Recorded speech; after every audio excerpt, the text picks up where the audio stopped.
Welcome to rhythm of learning. LGS എക്സാമിന് വളരെ important ആയിട്ടുള്ള കുറച്ച് ഹോട്ട് ടോപ്പിക്സ് ആണ് ഇന്നത്തെ ക്ലാസ്സിൽ നമ്മൾ പഠിക്കാനായിട്ട് പോണത്. അതിൽ ആദ്യം തന്നെ ഫസ്റ്റ് തന്നെ നമ്മൾ പഠിക്കുന്നത് ഇക്കണോമിക് പ്ലാനിങ്ങിനെ കുറിച്ചിട്ടാണ്. അപ്പോ സാമ്പത്തിക ആസൂത്രണവുമായിട്ട് റിലേറ്റഡ് ആയിട്ടുള്ള കാര്യങ്ങൾ പരീക്ഷയ്ക്ക് എപ്പോഴും ചോദിച്ച് കാണാറുള്ള ചോദ്യമാണ്.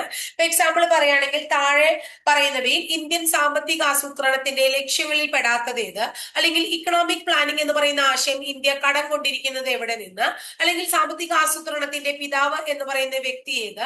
പ്ലാൻ ഇക്കോണമി ഫോർ ഇന്ത്യ എന്ന് പറയുന്ന പുസ്തകം രചിച്ചത് ആര്? അങ്ങനെയൊക്കെ പറഞ്ഞ ധാരാളം ചോദ്യങ്ങൾ കാണാറുണ്ട്.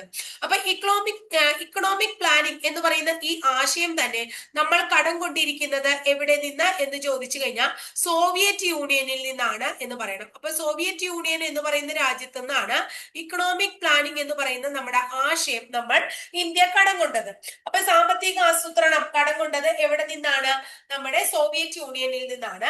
ഇന്ത്യയിൽ സാമ്പത്തിക ആസൂത്രണം ഭരണഘടനയുടെ ഏത് ലിസ്റ്റിലാണ് ഉൾപ്പെടുന്നത്? കൺകറന്റ് ലിസ്റ്റിലാണ് എന്ത് പെടുന്നത്? സാമ്പത്തിക ആസൂത്രണം പെടുന്നത് ഏത് ലിസ്റ്റിലാണ്? കൺകറന്റ് ലിസ്റ്റിലാണ് എന്ന് മനസ്സിലാക്കാം. ഇനി ആസൂത്രണത്തിന്റെ പിതാവ് എന്ന് വിളിക്കുന്നത് ആരെയാണ്? എം വിശ്വേശ്വരയ്യ. എം വിശ്വേശ്വരയ്യ എന്ന് പറയുന്ന ആളെയാണ് എന്ത് വിളിക്കുന്നത്? ആസൂത്രണത്തിന്റെ പിതാവ് എന്ന പേരിൽ അറിയപ്പെടുന്നത് കേട്ടോ.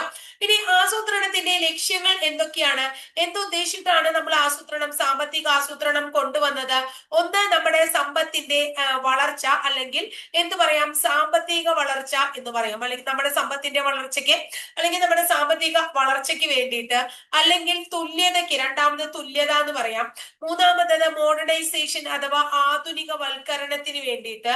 അതുപോലെ തന്നെ ലാസ്റ്റ് വൺ എന്താണ്?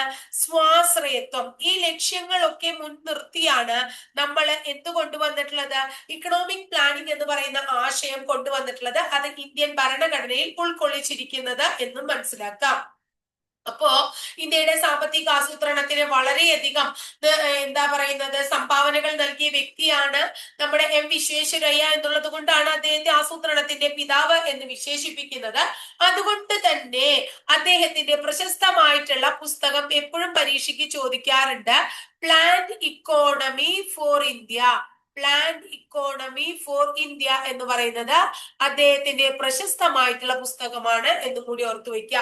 ഇത്രയാണ് നമ്മൾ ഇക്കണോമിക് പ്ലാനിംഗ് എന്ന് പറയുന്ന വിഭാഗവുമായിട്ട് റിലേറ്റഡ് ആയിട്ട്. അപ്പൊ എപ്പോഴും ചോദിക്കാറുണ്ട് പ്ലാനിങ് ലക്ഷ്യങ്ങൾ എന്താ എന്നുള്ള ആ ഒരു സംഭവം നമ്മൾ പ്രധാനമായിട്ട് കണക്കാക്കണം.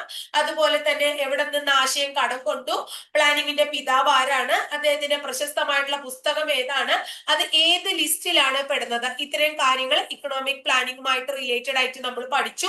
അടുത്തത് നമ്മൾ MS സ്വാമിനാഥനെ കുറിച്ചൊക്കെ പഠിച്ചിട്ടുണ്ട്. അതുപോലെ തന്നെ അദ്ദേഹവുമായി ബന്ധപ്പെട്ട ഹരിത വിപ്ലവം എന്ന് പറയുന്ന ആശയം നമ്മളോട് പരീക്ഷയ്ക്ക് ചോദിക്കുകയുണ്ടായി. ഹരിത വിപ്ലവം എന്താ പറയുക, താഴെ പറയുന്നതിൽ ഹരിത വിപ്ലവമായിട്ട് റിലേറ്റഡ് ആയിട്ടുള്ള കാര്യം ഏതാണ്? അതായത് എന്താ, ഇപ്പൊ കൃത്യമായിട്ടാണെങ്കിൽ ഞാൻ എന്താ പറയാ ചോദ്യം കൃത്യമായിട്ട് നിങ്ങൾക്ക് പറഞ്ഞു തരാം. ഹരിത വിപ്ലവത്തെ റിലേറ്റഡ് ആയിട്ട് കുറെ ഹരിത വിപ്ലവത്തിന്റെ പിതാവ് അങ്ങനെയൊക്കെ പറഞ്ഞ് ചോദിച്ചിട്ടുണ്ടെങ്കിലും എന്താ പറയാ, ഹരിത ഹരിത വിപ്ലവത്തിന് വഴിയൊരുക്കിയ ഘടകങ്ങൾ താഴെ പറയുന്നവയിൽ ഏതെല്ലാം? ഓപ്ഷൻ 1, 2, 2, 3 എന്നൊക്കെ പറഞ്ഞിട്ട് അപ്പൊ അങ്ങനെ നമ്മളോട് ചോദിച്ചിട്ടുണ്ട്. അപ്പൊ അതാണ് നമ്മൾ പറയാൻ പോകുന്നത്. ഹരിത വിപ്ലവത്തിന് വഴിയൊരുക്കി, അല്ലെങ്കിൽ അതുകൊണ്ട് നമുക്ക് പുരോഗതി ഉണ്ടായത് എങ്ങനെയാണ്? ഒന്ന്, അത്യുൽപാദന ശേഷിയുള്ള വിത്തിനങ്ങൾ നമ്മൾ ഉപയോഗിച്ചു എന്നുള്ളത് ഹരിത വിപ്ലവത്തിന് കാരണമായി എന്ന് നമുക്ക് പറയാം. അതുപോലെ തന്നെ എന്താണ്, നമ്മുടെ ജലസേചന സൗകര്യം ഇതിന് വളരെയധികം സഹായകമായി. നല്ല രാസവളങ്ങളുടെ ഉപയോഗവും ഇതിനെ സഹായിച്ചു. അതുപോലെ തന്നെ എന്തെങ്കിലും പ്രശ്നങ്ങളൊക്കെ ഉണ്ടെങ്കിൽ കീടനാശിനികൾ ഉപയോഗിക്കാനുള്ള അറിവ് നമുക്ക് ലഭിച്ചു. അതുപോലെ തന്നെ വളരെ കുറഞ്ഞ പലിശയിൽ കർഷകർക്ക് സാമ്പത്തിക സഹായം ലഭിക്കാനായിട്ട് തുടങ്ങി. ഇതൊക്കെ തന്നെ അത്യുൽപാദന ശേഷി ഉള്ള വിത്തിനങ്ങളിലൂടെ നമ്മുടെ കർഷകരുടെ പുരോഗതി ഉണ്ടാവാനും ഹരിത വിപ്ലവം ഉണ്ടാവാനും കാരണമായി. ഈ ഹരിത വിപ്ലവത്തിന്റെ പിതാവ് എന്ന് വിളിക്കുന്നത് നോർമൻ ബോർലോങ് എന്ന് പറയുന്ന ആളെയാണെങ്കിലും ഇന്ത്യൻ ഹരിത വിപ്ലവത്തിന്റെ പിതാവ് എന്ന് വിളിക്കുന്നത് MS സ്വാമിനാഥൻ എന്ന് പറയുന്ന ആളെയാണ് ഇന്ത്യൻ ഹരിത വിപ്ലവത്തിന്റെ പിതാവ് എന്ന് വിളിക്കുന്നത്. ശരിയായിട്ടുള്ള ബോർലോങ് നമ്മുടെ മെക്സിക്കോയിലാണ് എന്ത് തുടങ്ങിയത്? ഹരിത വിപ്ലവം ആരംഭിച്ചത്. ഹരിത വിപ്ലവത്തിന്റെ തുടക്കം കുറിച്ചത് എവിടെയാണ്? മെക്സിക്കോയിലാണ്. ഹരിത വിപ്ലവം എന്ന് പറയുന്ന പദം ആദ്യമായി ഉപയോഗിച്ച വ്യക്തിയുടെ പേര് ചോദിച്ചു കഴിഞ്ഞാൽ വില്യം ഗൗസ് എന്ന് പറയുന്ന ആളാണ് ഹരിത വിപ്ലവം എന്ന് പറയുന്ന പദം ആദ്യമായി ഉപയോഗിച്ചത്. ഹരിത വിപ്ലവത്തിന്റെ ഏഷ്യൻ ഗേഹം, ഹരിത വിപ്ലവത്തിന്റെ ഏഷ്യൻ ഗേഹം ഏത് എന്ന് ചോദിച്ചാൽ ഫിലിപ്പൈൻസ് ആണ് ഹരിത വിപ്ലവത്തിന്റെ ഏഷ്യൻ ഗേഹം എന്ന് പറയും. ഫിലിപ്പൈൻസിനെയാണ് ഹരിത വിപ്ലവത്തിന്റെ ഏഷ്യൻ ഗേഹം എന്ന പേരിൽ അറിയപ്പെടുന്നത്. ഹരിത വിപ്ലവം രണ്ട് ഘട്ടങ്ങളായിട്ടാണ് ഇവിടെ ഉണ്ടായത്. 1960 പകുതി മുതൽ 1970 പകുതി വരെയുള്ള കാലഘട്ടത്തിൽ അതിനെ ഒന്നാം ഘട്ടം എന്നും, രണ്ടാം ഘട്ടത്തിൽ 1970 പകുതി മുതൽ 1980 പകുതി വരെയുള്ള രണ്ടാം ഘട്ടം എന്നും ഹരിത വിപ്ലവത്തെ നമ്മൾ വിളിക്കുന്നു. ഈ ഹരിത വിപ്ലവവുമായി ബന്ധപ്പെട്ട് നമ്മുടെ MS സ്വാമിനാഥൻ വികസിപ്പിച്ചെടുത്ത അത്യുൽപാദന ശേഷിയുള്ള ഗോതമ്പ് ഇനത്തിന്റെ പേര് സബർമതി സൊണോറ എന്നാണ്. എന്താണ്? സബർമതി. സബർമതി സൊണോറ എന്നതാണ് ഇതിന്റെ പേര്. ആ ഒരു എന്താ പറയാ, ഗോതമ്പ് ഇനത്തിന്റെ പേര് എന്ന് നമുക്ക് പറയാം. ഹരിത വിപ്ലവത്തെ നമ്മൾ എന്ത് വിളിക്കുന്നുണ്ട്? ഗോതമ്പ് വിപ്ലവം എന്ന പേരിലും കൂടി അറിയപ്പെടുന്നുണ്ട്. ഗോതമ്പ് വിപ്ലവം. അതുപോലെ തന്നെ ഹരിത വിപ്ലവവുമായിട്ട് റിലേറ്റഡ് ആയിട്ട് ആ സമയത്ത് കേന്ദ്രമന്ത്രി ആരായിരുന്നു എന്ന് ചോദിച്ചു കഴിഞ്ഞാൽ C സുബ്രഹ്മണ്യം എന്ന് പറയുന്ന ആളാണ് ആ സമയത്ത് കേന്ദ്ര കൃഷി വകുപ്പ് മന്ത്രി ആയിരുന്നത് കേട്ടോ. ഇനി ഹരിത വിപ്ലവം പുരോഗതിയുടെ കാരണം പറഞ്ഞു. വിത്തിനങ്ങളും ജലസേചനവും രാസവളവും കീടനാശിനിയും കുറഞ്ഞ പലിശയും ഒക്കെ ആണെങ്കിൽ ഹരിത വിപ്ലവത്തിന്റെ പ്രത്യേകത എന്താ വെച്ചിട്ടുണ്ടെങ്കിൽ അത് എന്താണ്? വൻകിട കർഷകരും ചെറുകിട കർഷകരും തമ്മിലുള്ള അന്തരം കൂടാനുള്ള കാരണമായി. അതുപോലെ തന്നെ കൂടുതൽ ലഭിച്ചത് വൻകിട കർഷകർക്കാണ് അതിന്റെ ഗുണം കൂടുതൽ ലഭിച്ചത്. ഈ യന്ത്രവൽക്കരണം വന്നപ്പോ തൊഴിൽ നഷ്ടങ്ങൾ ധാരാളം ഉണ്ടാവാൻ കാരണമായി. കാർഷിക വായ്പ കൂടുതൽ ആൾക്കാർക്ക് എടുക്കേണ്ടതായിട്ട് വന്നു. അങ്ങനെ എന്തായിരുന്നു?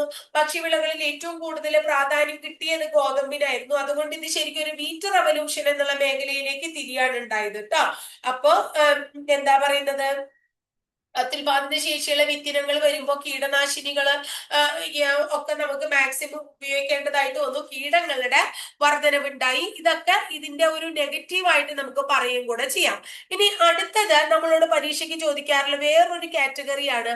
ഒന്ന് സിരകള്, അടുത്തത് ധമനികൾ. അപ്പൊ സിരകളും ധമനികളുമായിട്ട് റിലേറ്റഡ് ആയിട്ട് സ്റ്റേറ്റ്മെന്റ് രൂപത്തിലുള്ള ചോദ്യങ്ങൾ നമ്മൾ കാണാറുണ്ട്. അപ്പൊ നമ്മൾ മനസ്സിലാക്കേണ്ടത് എന്താണ്? ഇതെന്താ സിര, എന്താ ധമനി എന്ന് മനസ്സിലാക്കാം.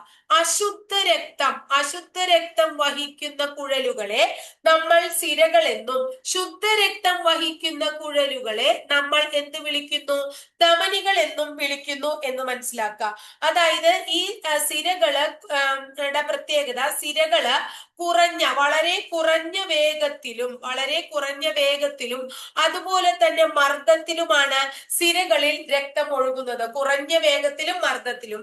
എന്നാൽ ഉയർന്ന വേഗം അതുപോലെ തന്നെ ഉയർന്ന മർദ്ദം, ഉയർന്ന വേഗത്തിലും മർദ്ദത്തിലും രക്തം ഒഴുകുന്ന സിരകളെ നമുക്ക് എന്ത് വിളിക്കാം? നമുക്ക് ധമനികൾ എന്ന് വിളിക്കാം. രക്തം ഒഴുകുന്ന കുഴലുകളെ, സിരകളല്ല കുഴലുകളെ നമുക്ക് ധമനികൾ എന്ന് വിളിക്കാം. ഇനി ഹൃദയത്തിലേക്ക് രക്തം കൊണ്ടുപോകുന്നതാണ് ഏത്? സിരകള്. എന്നാൽ ഹൃദയത്തിൽ നിന്ന് രക്തം എന്താ പറയുന്നത്? കൊണ്ടുപോകുന്നത്. ഇത് ഹൃദയത്തിൽ നിന്ന് കൊണ്ടുപോകുന്നു, ഇത് ഹൃദയത്തിലോട്ട് കൊണ്ടുപോകുന്നു. അപ്പൊ ഹൃദയത്തിലോട്ട് കൊണ്ടുപോകുന്ന കുഴലുകൾ സിരകളും, ഹൃദയത്തിൽ നിന്ന് കൊണ്ടുപോകുന്നത് ധമനികളുമാണ്. ശുദ്ധരക്തം വഹിക്കുന്ന ഏക സിരയേ ഉള്ളൂ. ആ സിരയെ നമ്മൾ എന്താ വിളിക്കണേ?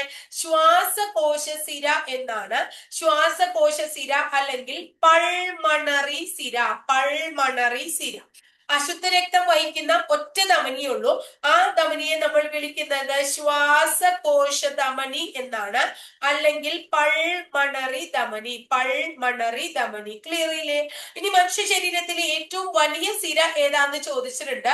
അതിന്റെ പേര് അധോ മഹാസിര എന്നാണ്. എന്താണ്? അധോ മഹാസിര എന്നാണ്. ക്ലിയർ ആയില്ലോ? ഇനി അടുത്തത് നമ്മൾ പഠിക്കാൻ പോകുന്ന ഒരു ചെറിയൊരു കാര്യമാണ്. മനുഷ്യ ശരീരത്തിലെ പ്രധാനപ്പെട്ട ചില കാര്യങ്ങളെ കുറിച്ച് പരീക്ഷയ്ക്ക് എപ്പോഴും ചോദിക്കാറുണ്ട്. മനുഷ്യ ശരീരം എന്ന് പറയുന്ന ആ ഭാഗവുമായിട്ട് ബന്ധപ്പെട്ട് സ്ഥിരമായി ചോദിക്കാറുള്ള കുറച്ച് കാര്യങ്ങൾ ടീച്ചർ ഇവിടെ പറയാണ്. കൂടുതൽ നമ്മൾ ഡീറ്റെയിൽഡ് ആയിട്ട് ഇതിനു മുന്നേ മനുഷ്യ ശരീരം എന്ന് പറഞ്ഞിട്ട് നമ്മൾ എടുത്തിട്ടുണ്ട്. മനുഷ്യ ശരീരത്തിലെ ഏറ്റവും വലിയ കോശം ആണ് ചോദിക്കുന്നതെങ്കിൽ ഉത്തരം നിങ്ങൾ എന്ത് പറയണം? അണ്ഡം പറയണം. ഏറ്റവും ചെറിയ കോശമാണ് ചോദിക്കുന്നതെങ്കിൽ നമ്മൾ ഉത്തരം എന്ത് പറയണം? പുംബീജം പറയണം. അപ്പൊ അണ്ഡവും പുംബീജവും മനസ്സിലായി. മനസ്സിലായില്ലേ? ഏറ്റവും വലിയ അസ്ഥിയാണ് ചോദിക്കുന്നതെങ്കിൽ നമ്മൾ ഫീമർ പറയണം. ഫീമർ. ഏറ്റവും ചെറിയ അസ്ഥിയാണ് ചോദിക്കുന്നതെങ്കിൽ നമ്മൾ സ്റ്റേപ്പിസ് പറയണം. ഏറ്റവും ചെറിയ അസ്ഥി സ്റ്റേപ്പിസ് ആണ്. ഏറ്റവും വലിയ അവയവമാണ് ചോദിക്കുന്നതെങ്കിൽ നമ്മൾ എന്താ പറയേണ്ടത്? ത്വക്ക് പറയണം. ഏറ്റവും വലിയ രക്തകോശമാണ് ചോദിക്കുന്നതെങ്കിൽ ശ്വേതരക്താണു പറയണം. ഏറ്റവും ചെറിയ രക്തകോശമാണ് ചോദിക്കുന്നതെങ്കിൽ നമ്മൾ പറയേണ്ടത് പ്ലേറ്റ്ലെറ്റ്സ് ആണ്. എന്താണ്? പ്ലേറ്റ്ലെറ്റ്സ് ആണ് കേട്ടോ. പ്ലേറ്റ്ലെറ്റ്സ് ആണ് പറയുന്നത്. ഏറ്റവും വലിയ പേശിയാണ് ചോദിക്കുന്നതെങ്കിൽ നമ്മൾ ഗ്ലൂട്ടിയസ് മാക്സിമസ് പറയണം. എന്താണ്? ഗ്ലൂട്ടിയസ് മാക്സിമസ് ആണ് ഏറ്റവും വലിയ പേശി എന്ന് പറയുന്നത്. ഗ്ലൂട്ടിയസ് മാക്സിമസ് ആണ്. ചെറിയ പേശി ആണ് ചോദിക്കുന്നതെങ്കിൽ സ്റ്റേപ്പിഡിയസ് ആണ് പറയേണ്ടത്. സ്റ്റേപ്പിഡിയസ് ആണ് ചെറിയ പേശി. ഏതാണ്? സ്റ്റേപ്പിഡിയസ് ആണ് ചെറിയ പേശി എന്നറിയപ്പെടുന്നത്. ഏറ്റവും വലിയ അന്തസ്രാവി ഗ്രന്ഥി, മനുഷ്യരത്തിലെ ഏറ്റവും വലിയ അന്തസ്രാവി ഗ്രന്ഥിയാണ് പറയണതെങ്കിൽ തൈറോയിഡ് ഗ്രന്ഥിയാണ്. എന്താണ്? തൈറോയിഡ് ഗ്രന്ഥിയാണ് ഏറ്റവും വലിയ അന്തസ്രാവി ഗ്രന്ഥി. ഏറ്റവും ചെറിയ അന്തസ്രാവി ഗ്രന്ഥിയാണ് നമ്മളോട് ചോദിക്കുന്നതെങ്കിൽ പീയൂഷ ഗ്രന്ഥി അഥവാ പീറ്റ്യൂട്ടറി ഗ്ലാൻഡ് എന്ന് പറയും. പീയൂഷ ഗ്രന്ഥി അഥവാ പീറ്റ്യൂട്ടറി ഗ്ലാൻഡ് ആണ് പറയാം. അപ്പൊ വളരെ ഇമ്പോർട്ടന്റ് ആയിട്ടുള്ള കുറച്ച് കാര്യങ്ങൾ, അതായത് മനുഷ്യ ശരീരവുമായി ബന്ധപ്പെട്ട് ചോദിക്കാറുള്ള കുറച്ച് കാര്യങ്ങൾ നമ്മൾ പറഞ്ഞു എന്ന് മാത്രം. അപ്പൊ ഇന്ന് പ്രധാനപ്പെട്ട 4 ടോപ്പിക്കുകളാണ് പഠിച്ചത്. അപ്പൊ പ്രധാനമായിട്ടുള്ള കുറേയധികം വലിയ വലിയ ടോപ്പിക്കുകളൊക്കെ പഠിച്ചു. പിന്നെ കുറെ എക്സ്പ്ലനേഷൻസ് നമ്മൾ പഠിച്ചു. വലിയ വലിയ കാര്യങ്ങൾ, അതിന്റെ ഇടയിൽ പെടാത്തതും പറയാത്തതുമായിട്ടുള്ള കുഞ്ഞു കുഞ്ഞു കാര്യങ്ങളാണ് ഇപ്പൊ നമ്മൾ പഠിച്ചു പോകുന്നത്. ഇനി വളരെ കുറച്ച് ദിവസങ്ങളും കൂടിയേ നമ്മുടെ ബാക്കിയുള്ളൂ. ക്ലാസ് കഴിയാനായാലും അതുപോലെ തന്നെ നിങ്ങൾക്ക് എക്സാം ആവാനായാലും. അപ്പൊ അതിന്റെ ഇമ്പോർട്ടൻസ് കൊടുത്ത് ഭംഗിയായിട്ട് പഠിച്ചു മുന്നോട്ട് പോവാട്ടോ.